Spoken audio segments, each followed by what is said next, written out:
최강 시사.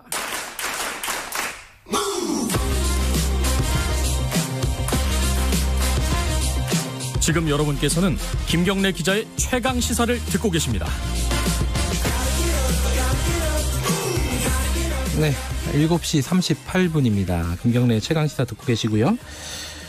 죄수와 검사라는 시리즈 보도를 뉴스타파에서 지난해부터 하고 있는데 이게 이제 처음에는 검사들의 성매매 의혹, 그리고 금융 재벌들과의 유착 관계, 이런 전관들 문제 이런 것들 다루고, 그 다음에는 한명숙 전 총리의 뇌물 사건, 여기에서 이제 위증이 있었다, 그리고 검사들이 위증을 교사한 거 아니냐, 이런 의혹을 제기한 바가 있고요. 이번에 새로 지금 세 번째 얘기가 나오고 있는데, 여기서는 또 검사들하고 죄수들 간에 모종의 거래가 좀 있었다.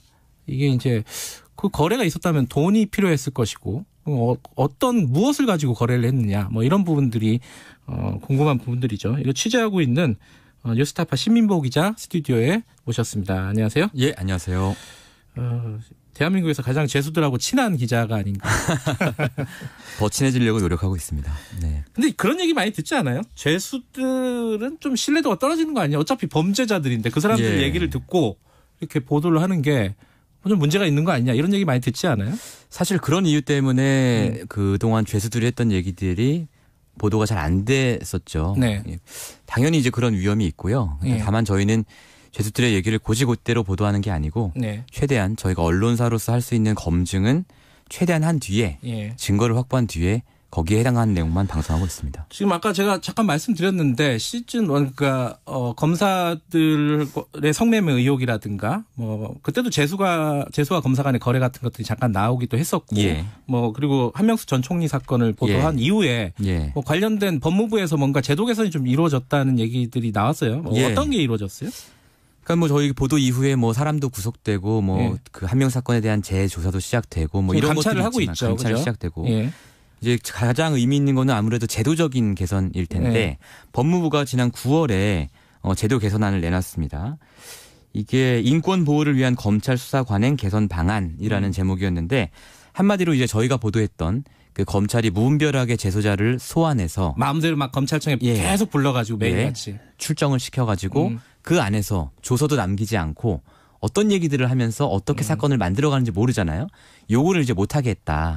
그리고 반드시 나오면 기록을 하게 하고 재소자가 원할 때만 나오게 하고 이런 정도의 제도 개선이 있었습니다. 그러니까 그 한명숙 전 총리 사건 때 핵심 증인이었던 한만호 씨가 70번이 넘게 이제 출정을 간 거잖아요. 73번 출정 나왔는데 조서는 5번밖에 없었죠. 그러니까 그 사이에 검사가 협박을 했는지 회유를 했는지 아무도 알 수가 없다. 알 수가 없고. 그래서 그런 거를 하지 말라라는 제도 개선이 있는데 실제로 지켜질지는 좀 지켜봐야 되겠습니다. 맞습니다. 이게 법이 바뀌고 이런 게 아니라서. 요번에 취재한 거는 감옥 안에서 검사와 죄수 간에 벌어진 어떤 거래를 얘기하셨는데. 그렇습니다. 이거 줄거리가 좀 복잡해갖고 간단하게 좀 따라가 볼게요. 일단 그런 것들을 죄수가 있고 검사가 있으면 바로바로 만날 수는 없을 거 아니에요. 맞아요. 이걸 중간에 거간하는 거간꾼, 영어로는 브로커. 브로커가 감옥에 있다고요? 이건 어떤 말이에요? 그러니까 이런 거죠. 이 죄수들이 이제 감옥에 한두 번 가본 사람들이 아니고 이제 여러 번 가본 사람들이에요. 그런데 처음에 이제 죄수가 됐을 때 검사들하고 안면을 튼 거죠. 조사를 받으면서. 조사를 받으면서 안면을 트고 또 이제 이런 분들이 또 이게 세잖아요. 이빨이 셉니다. 그래서 그 감옥 안에서 다른 죄수들로부터 많은 얘기를 들어요. 정보를 듣고. 그럼 이제 감옥 안에 있는 죄수들이 사건 정보가 많이 있을 거 아니에요. 이거를 검사한테 갖다 줍니다. 그럼 검사는 이 사람의 얘기를 듣고 그 죄수를 불러 수사를 하고 이런 식의 일들을 지속적으로 해오면서 이 사람들이 감옥 안에서 어떤 권위가 생기는 거죠. 재소자들 사이에서 저 사람한테 가면 사건이 잘 된다, 해결된다. 그래서 이제 점점 브로커 재수가 돼서 심지어 어떤 사람들은 사기범인데 밖에 있을 때보다 안에 있을 때 더 많은 돈을 번다, 이런 얘기를 하는 사람도 있어요. 돈을 번다고요? 그렇죠. 그 거래를 성사시키고 이러면서. 자, 그게 이제 잘 이해가 안 되는 부분인데, 왜냐하면 검사한테 제보하는 거는 그럴 수 있는 거잖아요. 그렇습니다. 내가 어떤 범죄 사실을 알고 있으니까 검사 죄수지만은 검사한테 나 이런 거 알고 있으니까 수사 좀 해달라, 이렇게 얘기는 할 수 있는데 그 중간에 누가 이제 거간을 한다는 얘기인데. 그렇죠. 근데 여기서 이제 실제 보도를 보면은 브로커 죄수는 이 씨라고 불리고요. 예. 가명을 쓰고 있고 예. 그리고 그 사건을 제보한 사람은 죄수 K라고 부릅니다. 예. 자, 죄수 K는 누구죠? 이거 우리가 알만한 사람이에요, 사실은. 저희가 그 죄수사 검사 이제 첫 번째 시즌을 할 때 김영준 전 검사 얘기를 했었어요. 네. 김영준 전 검사가 이제 뇌물을 받았는데 예. 그 뇌물을 줬던 예. 고규동창 스폰서라고 알려져 있죠. 그 고규동창 스폰서 김 씨가 바로 이번에 죄수 K예요. 아, 감옥에 가서 예. 그때 감옥에 갔잖아요, 그죠? 그때 감옥에 2016년도에 구속이 돼서 지금까지 있는데 지난번에 이제 저희한테 이제 제보를 하고 추가 제보를 한 거죠. 근데 네. 이번에는 본인이 직접 겪은 어떤 이런 사건 거래를 제보하겠다라고 해서 저희가 얘기를 들어보고 뭐 작년부터 지금까지 저랑 뭐 수십 통의 편지를 주고받으면서 그래서 얘기를 하고 있습니다. 저도 그 편지를 봤는데 애틋하더라고요. 근데 어쨌든 죄수 K가 예. 검사들한테 사건을 제보했고 검사에게 예. 그리고 중간에 브로커 죄수 이 씨라는 사람이 껴 있었다. 네. 자, 그러면 여기까지는 이해가 되는데 예. 죄수 K한테 이 씨가 돈을 줬다는 거예요. 맞아요. 브로커 죄수가. 예. 야, 사건을 예. 제보를 검사한테 하면은 내가 네. 그때 1억을 주겠다. 이렇게 얘기를 했다는 거잖아요. 그렇습니다. 예. 아니 그 돈을 주고 사건을 제보하라 그러면 예. 이 브로커 죄수는 예. 무슨 자선 사업가도 아니고 예. 뭐 어떤 대가를 받았다는 겁니까? 그러니까 이제 이상하죠. 왜냐하면 예. 이 사람은 자기한테 생기는 건 없잖아요. 예. 근데 돈을 써서 검사가 사건을 제보하도록 하는 겁니다. 검사한테. 예. 자, 그럼 이 사람 어떤 편의를 받았을까? 예. 일단 드러나는 건 이런 거예요. 예. 밤낮으로 출정을 갑니다. 이 사람 사람도 같은 브로커도 경우에는 예. 2016년 한 해에 그 김영일 검사라는 검사실에 94번이나 나갔어요. 그게 중앙지검이었습니다. 예, 중앙지검에. 특수부? 예. 예. 365일 중에 94번. 휴일 예. 빼면 평일 중에 거의 한 절반 이상은 절반 정도는 검사실에 나가 있었다는 거잖아요. 그러면서 검사실에서 막 밖으로 전화를 합니다. 네. 자기 개인적인 용무도 있고 뭐 브로커 일과 관련된 용무도 있고 막 전화를 걸어요. 저희가 그 전화 통화는 녹취도 입수를 해서 날짜를 맞춰 보니까 출정한 날짜랑 일치를 하더라고요. 근데 이제 표면적으로 드러나는 것은 그렇고 아까 제가 말씀을 드렸잖아요. 어떤 브로커들은 안에서 더 많은 돈을 번다고. 그럼 이 사람들이 사건 연결만 하는 게 아니라 그 안에서 돈도 움직이는 거거든요. 그래서 이 돈을 움직이면서 그 돈의 흐름 속에서 자기가 이를테면 수수료도 챙길 수 있는 것이고 그건 자기 사업도 추진할 수가 있는 것이고 네. 이런 것은 드러나지 않은 어떤 편의 이런 것들이 있기 때문에 이 사람들은 필사적으로 검찰한테 제보가 가도록 이렇게 일을 꾸미는 거죠. 일단 어쨌든 브로커 죄수가 그 죄수 K라는 사람한테 네. 돈을 준다고 약속을 하고 사건 제보를 종용을 하고 예. 자기는 검사로부터 예. 검사실에서 개인 사무실처럼 전화도 그렇죠. 사용하고 예. 일을 봤다. 예, 여기까지는 됐고 드러난 사실이고요. 그러면은 예. 이제 본인도 이렇게 전화 몇 통화 하려고 1억을 쓰지는 않을 거 아니에요. 그렇죠? 그렇습니다. 그러니까 예. 보면은 기사를 보면은 그 1억을 주고 사건 제보를 맡긴 거 말고도 예. 재수 K한테 어떤 특정한 인물의 예. 형 집행 정지를 해달라 로비를 부탁을 맞습니다. 했다는 거예요. 그러니까 1차 거래가 아까 말씀하신 사건 제보 네. 이걸로 이제 1억 준다고 했지만 사실은 8천만 원 정도가 오갔고 네. 2차 제보가 이번엔 형 집행 정지 로비예요. 네. 자기가 아니고 제3자 어떤 다른 죄수의 또 다른 죄수. 예. 형 집행 정지를 네가 좀 알아봐 줄 수 있겠냐라고 죄수 K한테 또 부탁을 한 거예요. 그 말이 안 그러면서 되는 게 죄수 K가 무슨 힘이 있길래 그걸 할 수 있다는 거예요. 그러니까 죄수 K가 예. 당시에 대검에 출정을 다니고 있었어요. 근데 죄수들 사이에서는 대검, 뭐 중앙지검도 대단하지만 네. 대검에 출장을 간다 그러면 굉장한 이제 어떤 권력과 가깝다는 표시로 네. 받아들여진다는 거죠. 네. 그래서 그걸 보고 이제 뭐 지푸라기로 잡는 심정인지 모르겠지만 어쨌든 죄수 K한테 네가 일을 성사시키면 내가 3억을 줄게. 3억. 예. 3억 중에 실제로 이거 이제 죄수가 안에 있으니까 돈을 못 받잖아요. 네. 그래서 수표를 보여주고 일단 3천만 원은 주고 나머지는 변호사가 접견 변호사 보관하고 있습니다. 내가 이런 확인증도 써서 주고 뭐 이렇게 된 얘기예요. 그러니까 두 번째 거래는. 근데 얼마나 힘 있는 죄수가 있길래 그 사람의 예. 형 집행 정지를 위해서 3억을 준다고 했을까? 그 사람이 예. 누굽니까? 이제 IDS 홀딩스 사건이라는 게 있습니다. 검색해 보시면 다 아실 텐데 이게 무려 1조 800억 원 피해 금액이요. 근데 피해자는 12,000명에 이르는 그래서 제2의 조이팔 사건이라고 불리는 사건이에요. 네. 이 사건의 주범이 김성훈이라는 사람인데 이 3억 원을 내고 그러니까 따져보면 결과적으로 네. 저희가 알고 보니까 3억 원을 내고 형 집행정지 로비를 시켜달라고 했던 사람. 네.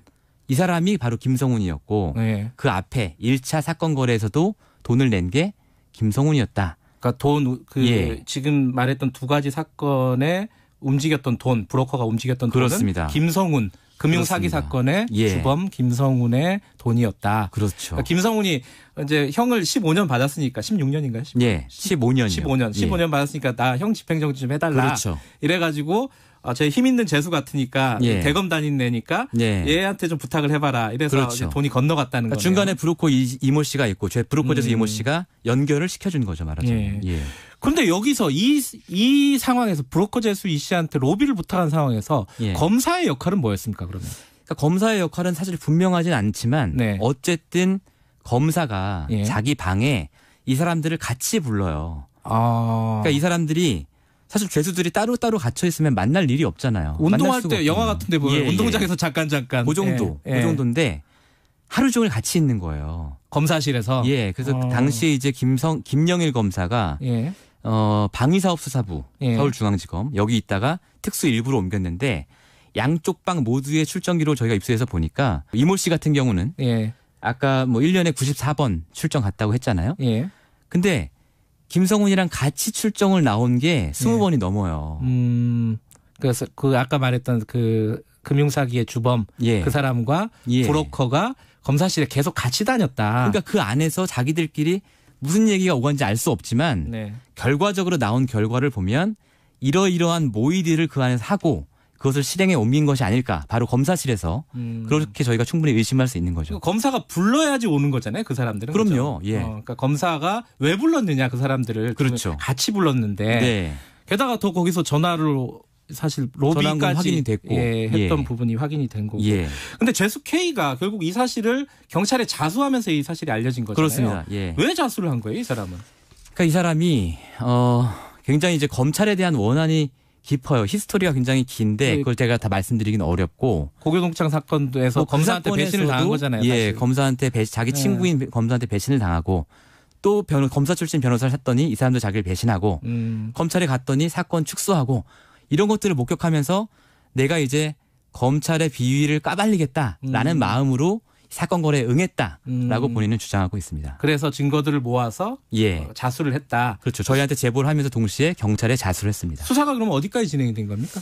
지금 이 3억 원이라는 수표의 자금 출처 이것은 김성훈 이제 타고 올라가 보니까 김성훈의 돈이다라는 것까지는 확인이 된 거고요. 그래서 이 사람하고 물론 자수한 죄수 K, 브로커 죄수 이 씨 이런 사람들은 이제 아마 알선수재로 처벌을 받을 것 같고요. 알선수재. 검사는 어떻게 수사가 안 됐나요?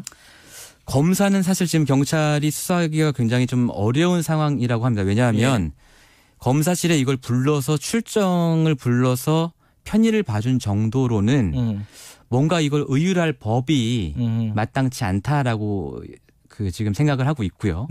물론 이제 직권남용 이런 혐의가 적용될 수도 있을 것 같은데 일단 고민을 좀 하고 있는 것 같고요. 추가 보도로 검사가 이 사건들에 더 개입을 했다 이런 보도는 없나요 혹시?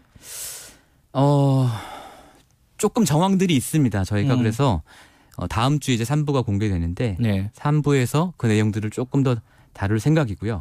검사 반론 얘기 안 해도 되나요? 그래요.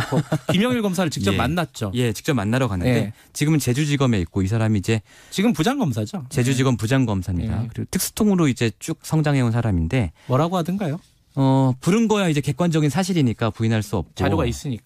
다만 따로따로 불러서 각각 다른 사건 때문에 따로따로 불러서 조사를 했다라는 주장입니다. 그래서 제가 대체 이 사람들이 단순 사기범이고 이런 사람들을 왜 특수부에서 불렀는지 어떤 사건인지 구체적으로 좀 얘기를 해달라라고 얘기를 했는데 거기에 대해서는 아직 답을 주고 있지 않은 상황입니다.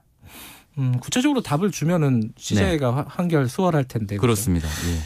왜 이렇게 이제 지금 벌써 한 1년 넘게 그 재수 K랑도 소통을 하고 여러 재수들하고 얘기를 하면서 취재를 진행하고 있지 않습니까?